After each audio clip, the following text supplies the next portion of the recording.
ورحمة الله وبركاته. إن الحمد لله نحمده ونستعينه ونستغفره ونعوذ بالله من شرور أنفسنا ومن سيئات أعمالنا. من يهده الله فلا مضل له ومن يضلل فلا هادي له. أشهد أن لا إله إلا الله وحده لا شريك له وأشهد أن سيدنا محمدا عبده ورسوله لا نبي بعده.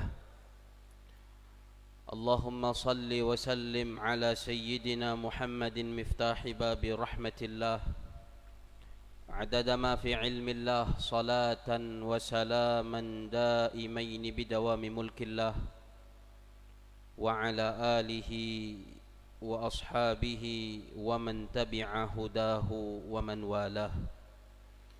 سبحانك لا علم لنا إلا ما علمتنا إنك أنت العليم الحكيم. رب اشرح لي صدري ويسر لي أمري واحلل عقدة من لساني يفقه قولي. اللهم علمنا ما ينفعنا وانفعنا بما علمتنا وزدنا علما يا رب العالمين.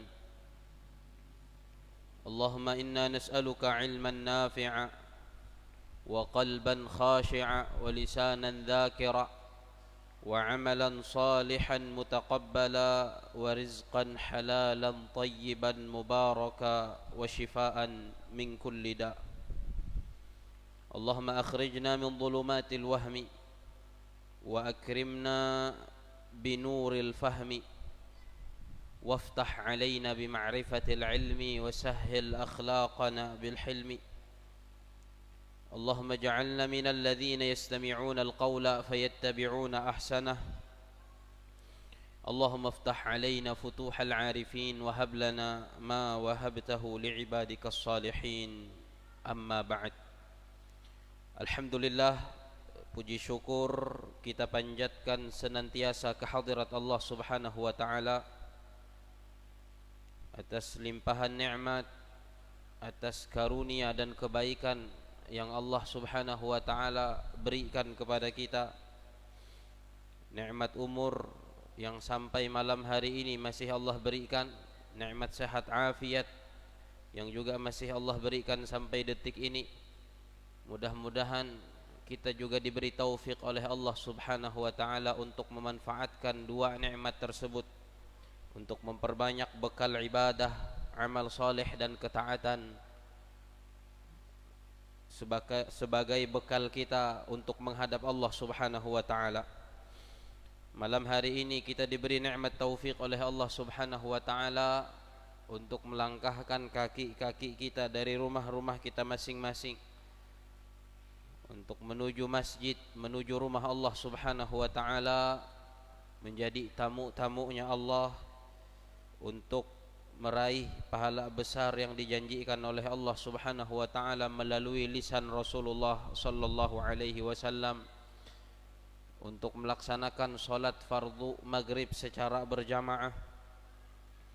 Mudah-mudahan setiap langkah yang kita langkahkan dicatat sebagai pahala di sisi Allah Subhanahu wa taala, menjadi pemberat timbangan amal kebaikan kita di yaumil qiyamah.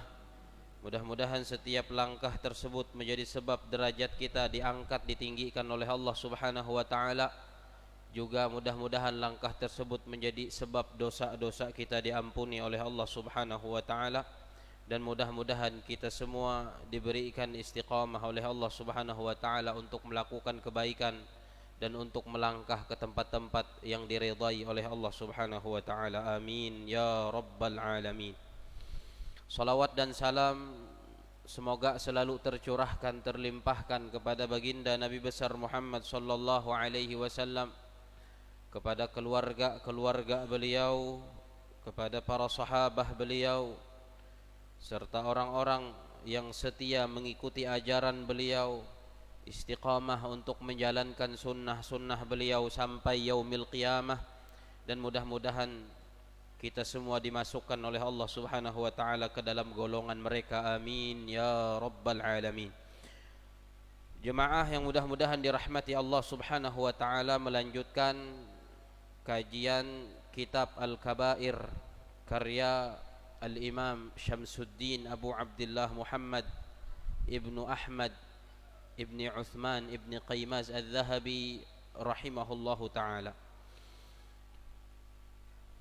Kita sampai atau kita masih berada di pembahasan dosa besar yang ke-20, yaitu dosa qimar, dosa judi. Dan terakhir Al-Imam Al-Zahabi pada pekan yang telah lalu membahas tentang hukum bermain catur, dan juga beliau menukilkan untuk kita beberapa pendapat dari para ulama terdahulu, baik itu dari kalangan sahabat-sahabat Rasulullah sallallahu alaihi wasallam, dari kalangan tabi'in, dari kalangan atba'ut tabi'in, dan juga ulama-ulama mazhab yang tidak setuju atau yang menyatakan akan ketidakbolehan bermain catur. Dan kemarin kita sudah menyebutkan 3 pendapat dari para ulama tentang hukum main catur yang tidak ada unsur judinya dan juga tidak melalaikan dari kewajiban kepada Allah Subhanahu wa taala. Terakhir kita berhenti pada perkataan Al-Imam Malik bin Anas rahimahullahu ta'ala rahmatan wasi'ah. Dan insyaallah kita akan ulangi sedikit perkataan beliau. Qala al-Imam Adz-Dzahabi rahimahullahu ta'ala rahmatan wasi'ah wa nafa'ana bihi wa bi'ulumihi fid dunya wal akhirah, amin. Wa su'ila al-Imam Malik ibnu Anas rahimahullahu عن الشطرنج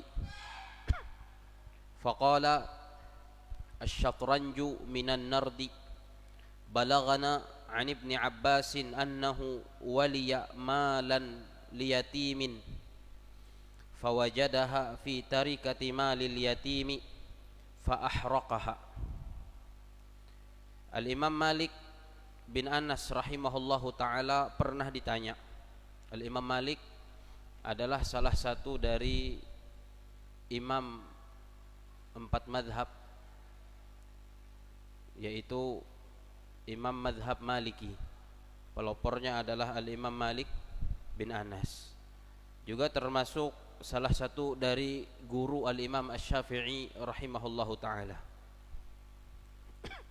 Beliau tinggal di Madinah dan dikenal dengan Imam Daril Hijrah, seorang ulama besar di zamannya yang memiliki kewibawaan yang luar biasa.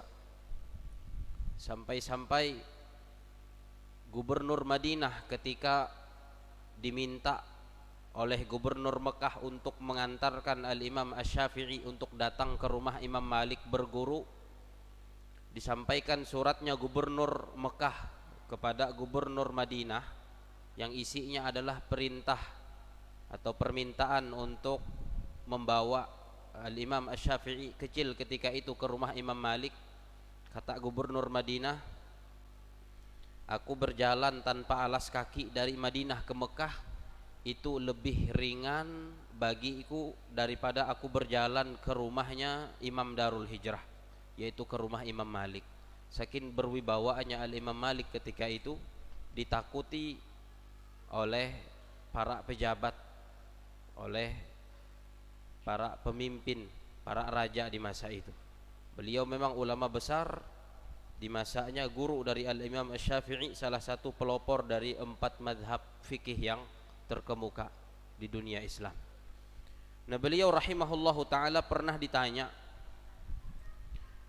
tentang bermain catur. Lalu beliau menjawab, kata beliau, catur itu bagian daripada dadu. Kita sebelumnya di pekan yang telah mahalau, di pekan yang telah lalu, jadi membahas bahwa para ulama sepakat akan keharaman dadu walaupun tidak ada unsur judi di dalamnya. Dan kita juga sudah menyebutkan beberapa hadis yang dinukilkan oleh Al-Imam Al-Zahabi rahimahullahu taala tentang bagaimana Nabi alaihi salatu wasallam memandang dadu itu. Di antaranya kemarin adalah sabda beliau sallallahu alaihi wasallam, man la'iba bin nardashir, barang siapa yang main dadu, faka'annama sabagha yadahu fi lahmil khinziri wa damihi, seakan-akan dia sedang melumuri tangannya dengan darah babi dan juga dengan daging babi. Dan ini menunjukkan keharamannya. Apalagi di hadis yang juga kita sebutkan kemarin, hadis berikutnya secara jelas Nabi SAW mengatakan dalam sabda beliau, man la'iba bin nardi faqad asallaha wa rasulah, barang siapa yang main dadu maka sungguh ia telah bermaksiat kepada Allah dan Rasulnya. Dan Al-Imam Az-Zahabi menukilkan akan kesepakatan dan ijma' para ulama tentang haramnya hukum atau tentang hukum haramnya bermain dadu ini. Tidak ada perbedaan pendapat seperti halnya bermain catur. Nah, Imam Malik ini ditanya tentang catur, kemudian yang pertama yang keluar dari mulut beliau sebagai jawaban pertanyaan ini, ikhwan beliau, asyatranju minan nardi, catur itu bahagian daripada dadu. Artinya dalam pandangan Al-Imam Malik pun beliau menganggapnya adalah sebuah permainan yang terlarang di dalam Islam, karena beliau menyamakannya dengan main dadu yang disepakati keharamannya oleh para ulama. Kemudian beliau menyebutkan menyebutkan athar dari Sayyiduna Abdullah ibnu Abbas radhiyallahu taala anhuma. Kata beliau, balagana, telah sampai riwayat kepada kami, an Ibni Abbasin annahu waliya malan liyatimin, dari Sayyidina Abdullah bin Abbas bahwasanya beliau Ibnu Abbas ini diamanahi untuk menjaga harta milik seorang anak yatim. Jadi dititipi, disuruh, diamanahi untuk mengelola, menjaga, memelihara harta seorang anak yatim. Fawajadaha fi tarikati malil yatim fa ahraqaha. Lalu Sayyidina Ibnu Abbas tadi mendapati di harta peninggalan anak yatim yang beliau kelola itu ada catur. Kan harta yang ditinggalkan oleh orang tua anak yatim itu bermacam-macam. Ada duita, ada harta-harta yang lain yang diwariskan kepada si anak yatim tadi, yang mana hartanya dikelola oleh Ibnu Abbas radhiyallahu taala anhuma. Nah, ternyata kata Al-Imam Malik dalam riwayat itu, ketika Sayyidina Abdullah bin Abbas memegang harta anak yatim, menyimpan harta anak yatim, beliau mendapati di harta anak yatim tersebut ada catur, ada caturnya, warisan orang tuanya. Fa ahraqaha. Lalu apa sikap Sayyidina Abdullah bin Abbas? Beliau membakar catur tersebut. Dan kita tahu bahwa harta anak yatim itu tidak boleh diapa-apakan. Tidak boleh diapa-apakan, baik itu dimakan ataupun dibinasakan dengan cara apapun. Dan Allah Subhanahu wa taala mengancam, sebagaimana kita sudah pernah lalui. Kita sudah pernah membahas tentang memakan harta anak yatim ini. Kata Allah Subhanahu wa taala, innal ladzina ya'kuluna amwalal yatama zulman innama ya'kuluna fi butunihim nara wa sayaslawna sa'ira. Sesungguhnya orang-orang yang memakan harta anak yatim. Nah, di dalam ayat ini redaksinya adalah memakan. Cuman oleh para ulama tafsir dikatakan tidak terbatas pada memakan. Cuman kenapa disebut oleh Allah Subhanahu wa taala kalimat memakan? Karena dulu kebanyakan itu dimakan. Cara membinasakan harta anak yatim atau cara menghilangkan harta anak yatim. Tetapi kata para ulama ini mencakup semua cara dalam membinasakan harta anak yatim, baik dengan dimakan ataupun dengan digunakan untuk yang lainnya, ataupun dengan dibinasakan, dihilangkan dengan cara apapun, itu termasuk juga ke dalam ayat ini. Ancamannya adalah kata Allah Subhanahu wa taala, innama ya'kuluna fi butunihim nara, sesungguhnya mereka itu sejatinya sedang memasukkan api ke dalam perut-perut mereka. Nang kuman harta anak yatim tenang, atau nang membinasaan harta ya dengan cara apapun, sedang menamean apui marak huang tenaya. Kemudian ikon Allah ancaman berikutnya, wasayaslawna sa'ira, mereka akan masuk ke dalam neraka yang menyala-nyala. Nah, ini tentang harta anak yatim. Artinya harta anak yatim ini harus benar-benar dijaga, harus benar-benar dipelihara, tidak boleh diapa-apakan dengan cara yang zalim. Nah, ini Sayyidina Abdullah bin Abbas ketika menjumpai ada catur di harta peninggalan orang tua anak yatim itu yang sudah menjadi harta anak yatim, ternyata dibakar oleh beliau. Dibakar oleh beliau. Lalu dikomentari oleh Al-Imam Malik tentang apa yang diperbuat oleh Sayyidina Abdullah bin Abbas ini. Kata beliau, walau kana al-la'ibu biha halalan lama jaza lahu an yuhriqaha likauniha malal yatim. Kalau seandainya main catur itu boleh, halal hukumnya, maka tidak boleh bagi Sayyidina Abdullah bin Abbas membakarnya. Kenapa? Karena itu adalah harta anak yatim. Artinya apa? Al-Imam Malik ingin mengatakan kepada kita begini, ketika Sayyidina Abdullah bin Abbas membakar harta anak yatim berupa catur itu menunjukkan bahwa Sayyidina Abdullah ibnu Abbas menganggap bahwa catur dan bermain catur ini hukumnya adalah haram. Makanya beliau berani membakarnya walaupun itu adalah harta anak yatim. Sebagaimana kalau seandainya di harta anak yatim itu ada barang-barang haram lainnya. Anak yatim ditinggalkan oleh ayahnya, kemudian ayah itu meninggalkan harta, dan ternyata di dalam harta itu ada barang-barang haram, seperti misalnya minuman keras, menjadi peninggalan seorang ayah untuk anaknya yang sudah yatim, atau barang-barang haram lainnya misalnya. Maka itu di dalam syariat Islam boleh untuk dimusnahkan, boleh untuk dibinasakan kalau ternyata barang itu adalah barang haram. Jadi komentar Al-Imam Malik rahimahullahu ta'ala, kalau seandainya bermain catur itu halal, maka tidak boleh bagi Sayyidina Abdullah bin Abbas membakarnya, karena itu adalah harta anak yatim. Walakin, akan tetapi, masih lanjutan perkataan Imam Malik, akan tetapi kikon beliau, lamma kana al-la'ibu biha haraman, manakala bermain catur itu hukumnya haram, ahraqaha, Sayyidina Abdullah bin Abbas tadi membakar catur.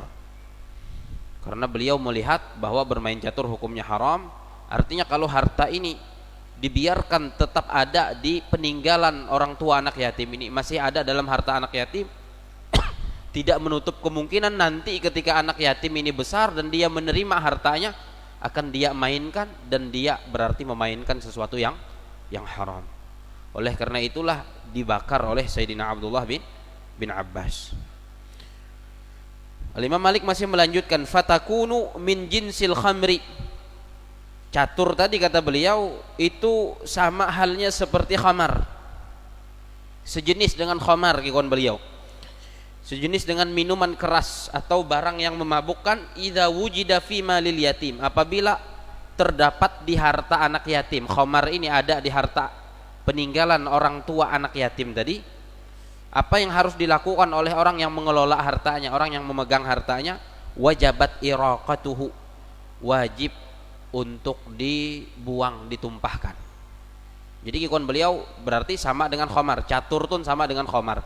Kalau khamar ada si harta anak yatim, khamar harus inganan, inumpahan, pokoknya imbinasaan, supaya si anak yatim tun kareh ketika ia menerima harta ya khamar tanamidaam, karena khawatir kalau masih dibiarkan khamar itu ada di harta anak yatim, tidak menutup kemungkinan ketika dia besar nanti akan diminumnya dan dia melakukan sesuatu yang haram. kadzalika syatranju, maka seperti itu juga hukumnya catur, ikhwan al-Imam Malik. Wa hadza, dan ini apa yang tadi beliau sampaikan, madhabu habril ummah radhiyallahu anhu, ini adalah pendapat habrul ummah. Habrul ummah adalah gelar daripada Sayyidina Abdullah bin Abbas. Beliau memiliki beberapa gelar, turjumanul Quran, karena beliau adalah di antara para sahabat yang pakar dalam tafsir Al-Quran. Beliau di antara para sahabat yang banyak menafsirkan Al-Quran, makanya digelar dengan turjumanul Quran, ahli tafsir Al-Quran. Juga diberi gelar dengan habrul ummah, yaitu lautan ilmunya umat Nabi Muhammad SAW. Kata Imam Malik, Abdullah bin Abbas atau Sayyidina Abdullah bin Abbas membakar catur itu menunjukkan bahwa catur itu haram untuk dimainkan, dan ini adalah madhab beliau, pendapat beliau. Nah, berarti dari kalangan sahabat yang berpendapat bahwa catur itu haram, diantaranya adalah Sayyidina Abdullah bin Abbas. Sebelumnya kita juga menyebutkan ada Sayyidina Ali bin Abi Thalib, kemudian ada juga yang kita sebutkan pada pekan yang telah lalu Sayyiduna Abu Musa al-Ash'ari radhiyallahu ta'ala anhum ajma'in. Wa qila li Ibrahim an-Nakhai, dikatakan kepada Sayyidina al-Imam Ibrahim an-Nakhai, ma taqulu fil la'ibi bisyatranji. Beliau ditanya, ada orang yang berkata kepada beliau dengan bertanya, kata orang itu, bagaimana pendapatmu tentang bermain catur? Lalu dijawab oleh Sayyidina al-Imam Ibrahim an-Nakhai radhiyallahu anhu wa rahimahullahu ta'ala, kekuan beliau, faqala, beliau berkata, innaha mal'unah, sesungguhnya itu adalah perbuatan yang terlaknat. Dan ini juga menunjukkan bahwa pendapatnya al-Imam Ibrahim an-Nakhai adalah mengharamkan bermain catur, karena tidak sembarangan ketika menyebut bahwa sesuatu itu adalah sesuatu yang dilaknat di dalam Islam, dikutuk di dalam agama Islam, itu adalah sesuatu yang hukumnya haram dikerjakan, itu adalah sebuah dosa dan maksiat kepada Allah Subhanahu wa taala. Nah, ketika Sayyidina Imam Ibrahim an-Nakhai ini ditanya tentang hukum bermain catur, beliau menjawab, innaha mal'unah, sesungguhnya perbuatan itu adalah perbuatan terlaknat, kekuan beliau, perbuatan terkutuk.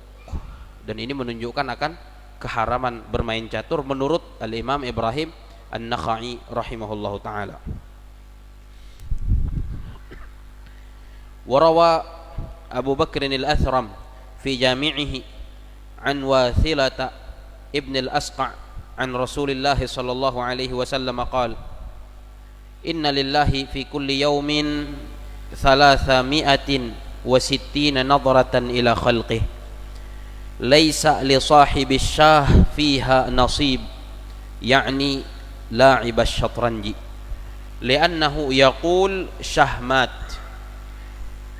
Al-Imam Abu Bakar al-Athram di dalam kitab beliau Al-Jami' meriwayatkan sebuah hadis dari Sayyidina Wathilah bin al-Asqa' radhiyallahu anhu, dari Rasulullah sallallahu alaihi wasallam, beliau bersabda, kata Rasulullah, sesungguhnya Allah dalam satu hari itu memandang makhluk-makhluknya, memandang hamba-hambanya sebanyak 360 kali dalam ijek jandau. Jadi dalam ijek jandau Allah Subhanahu wa taala memandang hamba-hambanya dengan pandangan kasih sayang, dengan pandangan rahmat sebanyak 360 kali.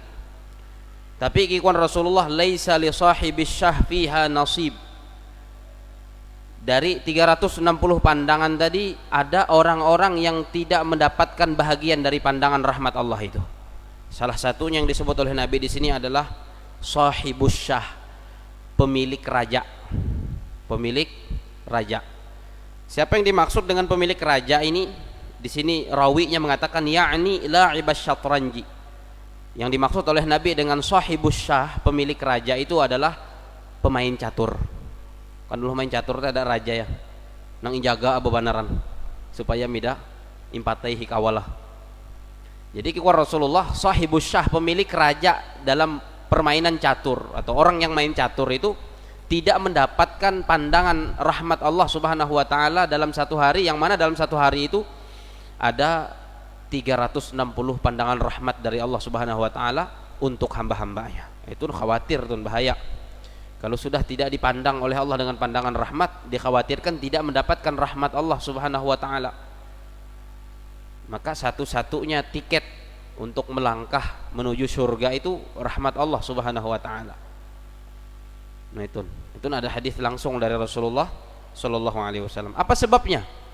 Kenapa si pemilik raja atau orang yang main catur ini tidak mendapatkan pandangan rahmat Allah Subhanahu wa taala?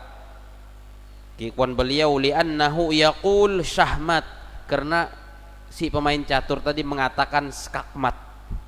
Jadi ada hadisah. Hentam ada ambabihin catur tun dari zaman Nabi sallallahu alaihi wasallam dimainkan oleh orang-orang Persia, orang-orang Furs, karena dia mengatakan skakmat, menganggap sesuatu mati padahal tidak ada yang mati sesungguhnya. Makanya kemarin Sayyidina Ali bin Abi Thalib mengatakan, ikon beliau, sahibus syatranji akdzabun nas, pemain catur itu orang yang paling pendusta. Hantamein ya biceruman etun matei skakmat tidak ada nang matein sebujurah, tidak ada nang matein, seberataan baik-baik saja. Nah itulah disebut oleh Sayyidina Ali bin Abi Thalib radhiyallahu taala anhu wa karramallahu wajhah sebagai akdzabun nas, orang yang paling pengeramput. Dan Nabi SAW di sini mengatakan pemain catur tidak mendapatkan pandangan rahmat Allah yang dalam satu hari itu jumlahnya 360 pandangan rahmat kepada hamba-hambanya. Berarti nang main catur luput. Itu sebenarnya cukup untuk mahawi itah miceh. Dan ini juga menunjukkan berarti kalau sampai menjauhkan seseorang itu dari rahmat Allah, itu bukan perbuatan yang boleh-boleh saja. Berarti itu menunjukkan adalah perbuatan yang bahagian daripada dosa dan maksiat, karena menjauhkan seseorang dari pandangan rahmat Allah Subhanahu wa taala. Wa ruwiya anhu sallallahu alaihi wasallam annahu qala, diriwayatkan dari Nabi sallallahu alaihi wasallam bahwasanya beliau pernah juga bersabda,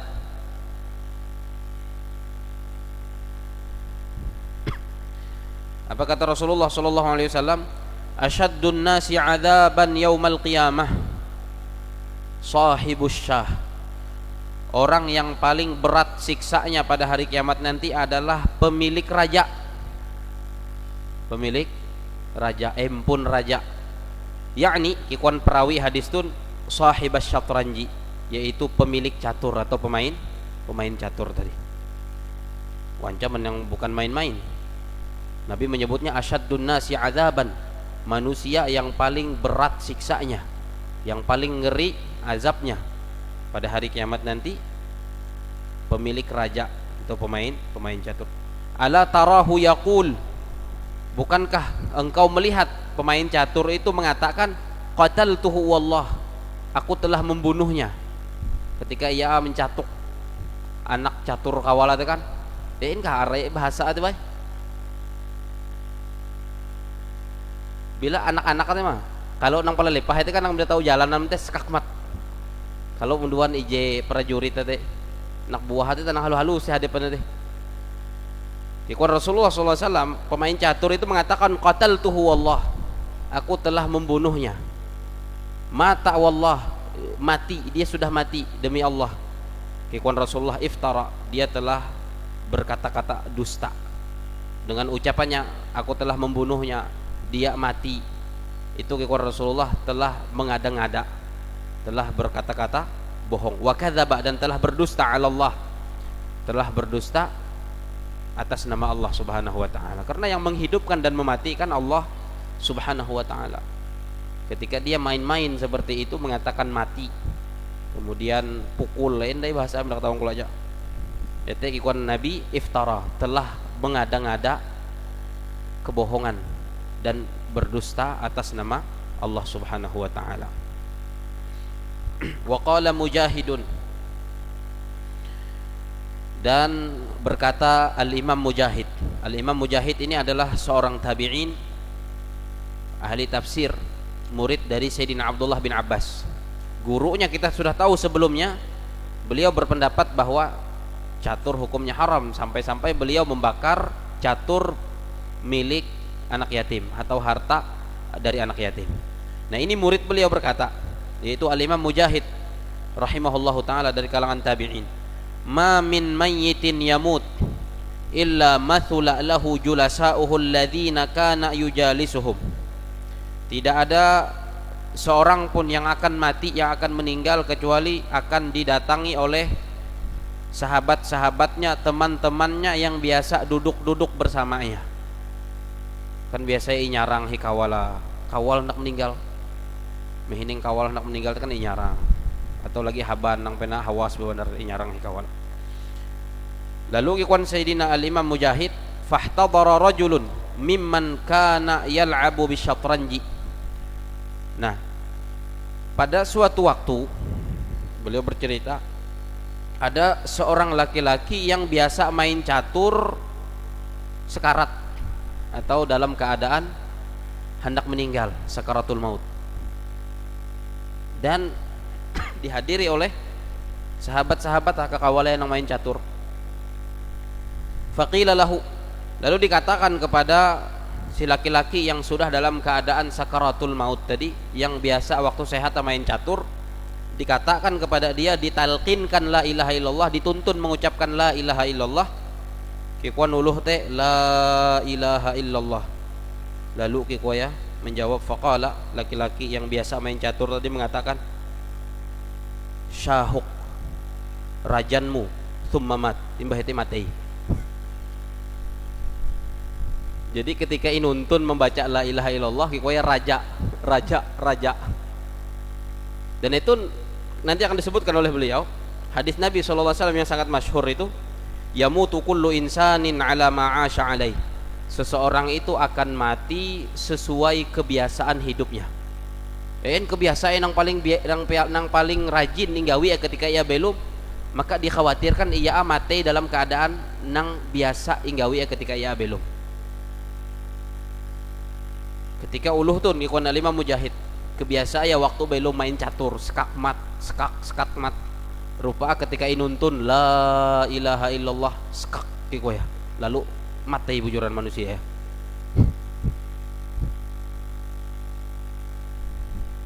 Makanya hati-hati, buah tidak kerahatan main catur mati.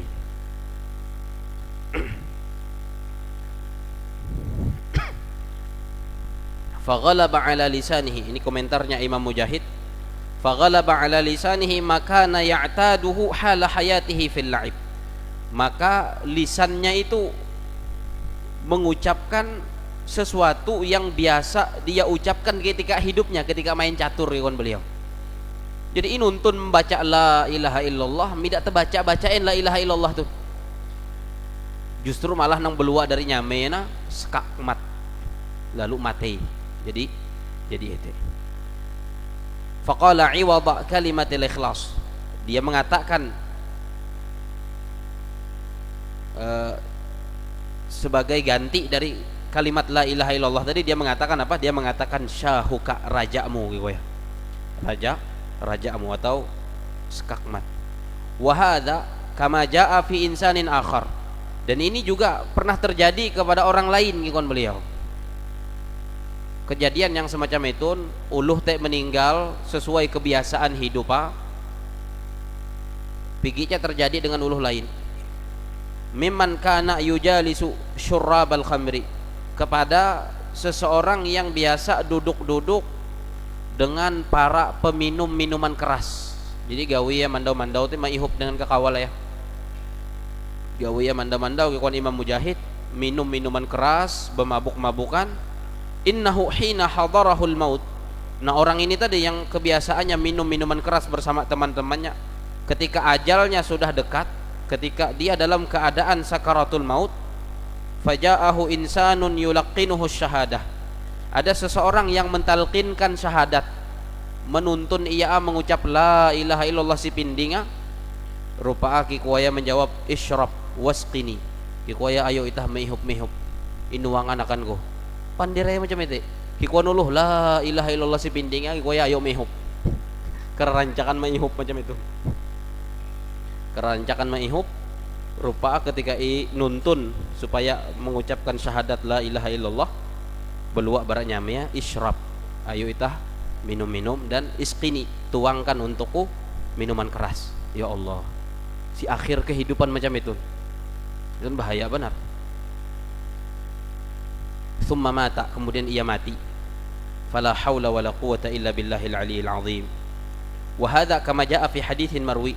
Dan ini dua kasus ini kata Imam Mujahid, ini pernah ada hadis yang diriwayatkan menegaskan tentang ini. Uluh nang mati sesuai dengan kebiasaan hidupannya. Ini kata Rasulullah sallallahu alaihi wasallam, yamutu kullu insanin ala ma 'asha alaihi. Setiap manusia akan dimatikan sesuai kebiasaan hidupnya. Kebiasaan hidup pemain catur, skakmat rupa pas hendak mati ete janang ieu ucap ya. Kebiasaan beluma ayo inuangan, ayo itah mihop minum sama-sama. Ketika mati ete janang ieu ucap ya. Nah, itah perlu hati-hati. Hati-hati dengan dosa-dosa nang inggawi itah mandau-mandau teh. Dosa itah nang paling dominan, nang paling rancak inggawi itah khawatir kareh ketika itah meninggal dalam keadaan menggawi dosa itu.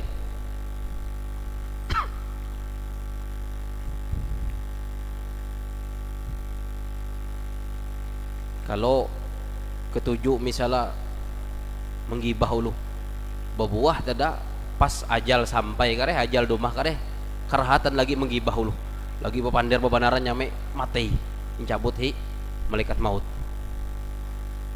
Atau dosa-dosa nang lain ya, ketika menyumpah ulu ketujuh banaran ketika belum menyumpah ulu rupa pas mati pun mati kerahatan menyumpah ulu. Makanya perlu menghindari kebiasaan-kebiasaan yang itu adalah dosa dan maksiat kepada Allah Subhanahu wa taala supaya itah tidak dimatikan dalam keadaan seperti itu. Nah, sebaliknya kalau uluh baik, kebiasaan yang baik-baik, maka diharapkan ia mati pun sesuai dengan kebiasaan baiknya ketika ia belum. Dan ada seorang ulama yang meninggal kerahatan lagi khutbah Jumat, lagi khutbah mending sunjun mimbar rupa sampai umur. Nah itu kebiasaan setiap minggu ia khutbah dipanggil oleh Allah Subhanahu wa taala dalam keadaan khutbah. Ada nang kebiasaan ya misalnya bersalawat memuji Nabi sallallahu alaihi wasallam, yang semacam ini diharapkan kematiannya dalam keadaan seperti itu juga, mati dalam keadaan bersalawat.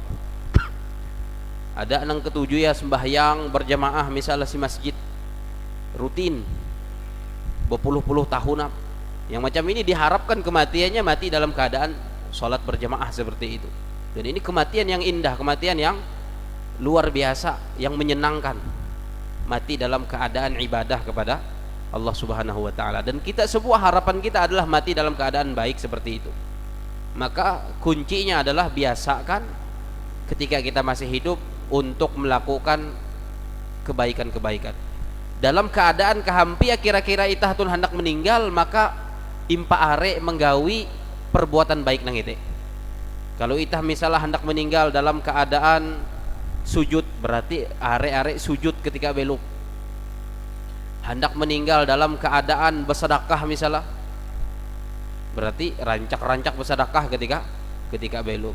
Hendak meninggal dalam keadaan berzikir kepada Allah Subhanahu wa taala, berarti rancak-rancak berzikir ketika belum. Ini jadian kebiasaan nang paling dominan ketika itah masih belum. Hendak meninggal dalam keadaan membaca Al-Quran, seperti Sayyidina Utsman ibnu Affan, beliau lagi membaca Al-Quran dalam keadaan berpuasa membaca Al-Quran, itu malah dalam dua ibadah beliau meninggal dunia.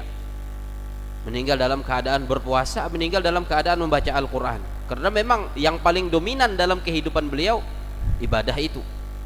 Sayyidina Umar ibn Khattab radhiyallahu ta'ala anhu wa ardahu meninggal ketika memimpin sembahyang subuh berjamaah ini kamluh berikut.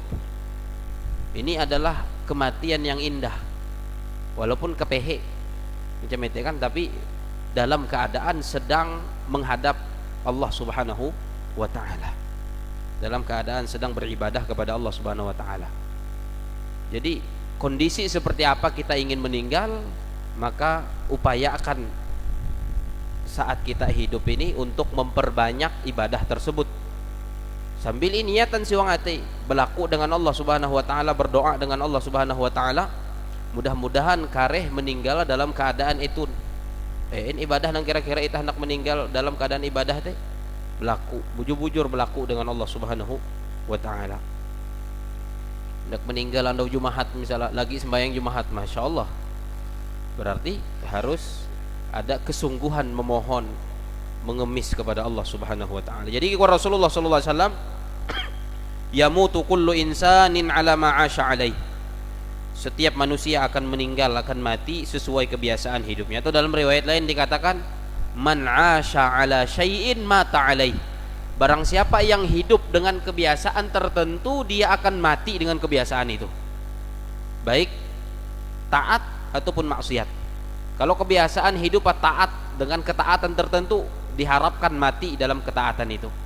Kalau kebiasaan hidupnya maksiat dengan maksiat tertentu, dikhawatirkan matinya di atas kemaksiatan itu, sebagaimana dua cerita yang diceritakan oleh Al-Imam Mujahid rahimahullahu taala rahmatan wasi'ah di dalam kitab ini tadi. Kemudian kikuan Nabi sallallahu alaihi wasallam melanjutkan hadisnya,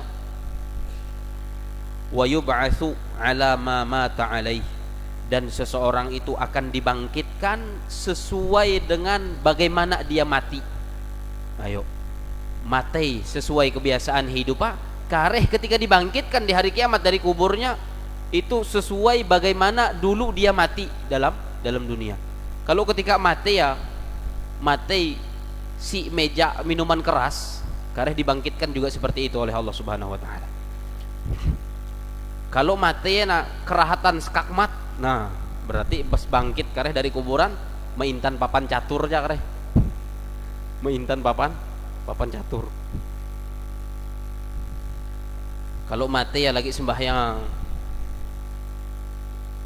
nanti kata Rasulullah, yub'atsu ala ma mata alaih, dibangkitkan dengan keadaan dia dimatikan. Berarti bangkit ketika sembahyang. Makanya ada hadis ketika ada seorang sahabat Nabi alaihi salatu wassalam yang mati dalam keadaan berihram, masih mahapa pakaian ihram bi. Kata Rasulullah sallallahu alaihi wasallam, ini nanti dibangkitkan dalam keadaan berihram. Hentam mati ketika berihram, bangkit ketika berihram dalam keadaan berihram. Jadi dibangkitkan sesuai keadaan itah mati.